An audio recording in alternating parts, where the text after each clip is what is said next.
Bonek terlalu murka, sarannya tak didengarkan. Pendukung Persebaya Bonek merasa kecewa karena masukan dan saran mereka tidak didengarkan oleh manajemen tim. Padahal kritik dan saran dari Bonek sangat penting untuk kemajuan tim dan membuatnya lebih baik. Bonek mempertanyakan keputusan manajemen Persebaya yang tidak memanfaatkan pemain asing baru secara efektif. Mereka merasa bahwa rotasi pemain tidak dilakukan dengan baik sehingga pemain asing yang didatangkan tidak dapat menunjukkan kemampuan terbaiknya. Pelatih Eduardo Perez menjadi sorotan utama dalam hal ini. Bonek berharap agar Perez dapat memainkan pemain-pemain asing baru dalam pertandingan selanjutnya untuk meningkatkan performa tim. Harapan Bonek ini tentunya wajar mengingat mereka ingin melihat tim kesayangan mereka menjadi lebih baik dan kompetitif. Apakah manajemen Persebaya akan mendengarkan suara Bonek atau tetap pada keputusan mereka? Kita tunggu langkah-langkah yang akan diambil oleh manajemen Persebaya untuk merespons kritik dan saran dari Bonek. Semoga tim dapat menjadi lebih baik dan memenuhi harapan para pendukungnya. Akhirnya, opsi pengganti Francisco Rivera saat absen. Absennya Francisco Rivera akibat kartu merah membuat Eduardo Perez harus memutar otak mencari opsi terbaik di lini serang. Salah satu pilihan yang mulai menguat adalah memainkan Galli Freitas sejak menit awal di sektor sayap kiri. Dengan begitu, Bruno Moreira bisa ditarik ke tengah sebagai pengganti Rivera untuk mengisi pos gelandang serang. Selama ini Galli Freitas lebih sering memulai laga dari bangku cadangan sejak bergabung musim ini. Namun 4 kali masuk sebagai super sub, ia sudah menunjukkan efektivitas dengan mencetak 1 gol saat menghadapi Bali United. Jejak karir Galli Freitas juga menunjukkan posisi utama sebagai sayap kiri, meski ia fleksibel bermain di kanan maupun gelandang serang. Artinya, opsi ini tetap natural dan tidak mengganggu keseimbangan permainan Green Force. Keputusan memainkan Galli Freitas sejak awal akan memberi Persebaya Surabaya tambahan kecepatan dan penetrasi di sisi sayap. Gaya bermainnya yang menusuk bisa jadi pembeda ketika lawan mencoba bertahan rapat. Sementara itu, menarik Bruno Moreira ke posisi gelandang serang dianggap langkah logis menggantikan Rivera. Statistiknya menunjukkan Moreira punya kualitas mumpuni untuk jadi pengatur serangan dari lini kedua. Perez fokus evaluasi skuad hadapi Semen Padang. Usai laga panas kontra Persib Bandung yang berakhir dengan kekalahan 1-0 untuk Persebaya Surabaya, pelatih kepala klub berjuluk Bajul Ijo tersebut yakni Eduardo Perez mengisyaratkan akan melakukan evaluasi kepada skuadnya. Melansir dari laman resmi klub Persebaya Surabaya, Eduardo Perez mengaku laga kontra Persib Bandung tersebut memang berlangsung cukup ketat dan saling berimbang, namun dirinya mengaku cukup kecewa dengan hasil kekalahan tersebut. Dalam pertandingan kontra Persib Bandung kemarin, Persebaya Surabaya memang mampu memberikan perlawanan yang cukup sengit kepada skuad berjuluk Maung Bandung tersebut. Bahkan di babak kedua, usai tertinggal dari Persib Bandung, Persebaya Surabaya mampu lebih menguasai jalannya pertandingan. Akan tetapi, keberuntungan memang belum berpihak kepada Persebaya Surabaya dalam laga kemarin. Usai laga kontra Persib Bandung, pelatih Persebaya Surabaya Eduardo Perez mengaku akan mempersiapkan timnya sebaik mungkin jelang laga menghadapi Semen Padang FC di pekan ke-6 nanti. Dirinya mengaku setidaknya memiliki waktu sekitar 1 minggu untuk melakukan evaluasi dan perbaikan strategi dan taktik menyeluruh kepada skuadnya. Semoga saja di pekan ke-6 Persebaya mampu meraih poin di kandang sendiri. Dibilang Tony main kasar, Perez berikan jawaban.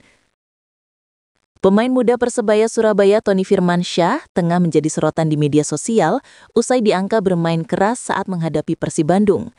Sejumlah warganet menilai gelandang tim nasional U23 itu terlalu kasar dalam duel perebutan bola. Pelatih Persebaya Eduardo Perez menegaskan Tony tidak seperti yang digambarkan warganet. Menurutnya, pemain berusia muda itu justru punya kualitas yang sangat baik. Tony adalah pemain yang sangat bagus, pemain yang sangat kuat. Tapi jika Anda melihat aksinya beberapa hari yang lalu, saya rasa Anda tahu bagaimana dia mendapat kartu kuning. Ujar Eduardo Perez, Selasa 16 September 2025. Pelatih asal Spanyol itu mengaku puas dengan kontribusi Tony sejauh ini. Baginya, penampilan sang gelandang selalu memberi warna dalam permainan Bajul Ijo. Jadi saya sangat senang dengan penampilan Tony dan semua pemain juga. Jadi Tony harus terus bermain seperti ini, imbuh mantan pelatih PSS Sleman tersebut. Sebelumnya, usai laga kontra Persib, lini komentar di media sosial ramai dengan kritikan terhadap gaya bermain Tony. Namun, bonek justru pasang badan membela sang gelandang dengan menilai aksinya sebagai bagian dari perannya menjaga keseimbangan tim di lapangan. Secara statistik, Tony memang tercatat cukup sering melakukan tackle dan pelanggaran. Meski begitu, ia juga banyak mencatatkan tackle sukses dan intercept. Bahkan Tony sempat memecahkan rekor jumlah tackle di awal musim Super League 2025-2026, sebuah catatan yang memperlihatkan sisi positif dari agresivitasnya. Sanksi Rivera tunggu keputusan Komite Disiplin PSSI. Pelatih Persebaya Surabaya Eduardo Perez mengaku masih menunggu apa keputusan Komite Disiplin PSSI terkait sanksi untuk Francisco Rivera yang diganjar kartu merah saat laga kontra Persib Bandung, Jumat 12 September pekan lalu. Kami berharap hanya mendapat hukuman minimal agar bisa segera kembali memperkuat tim, ujar Coach Edu, panggilan akrabnya, di sela memimpin latihan di lapangan ABC Stadion Gelora Bung Tomo atau GBT Surabaya, Senin 15 September 2025. Hanya saja, Edu menegaskan jika skuadnya kini terus melanjutkan persiapan guna menghadapi laga melawan Semen Padang pada pertandingan BRI Super League 2025-2026 pekan ke-6, Jumat 19 September 2025, pukul 19.00 waktu Indonesia Barat.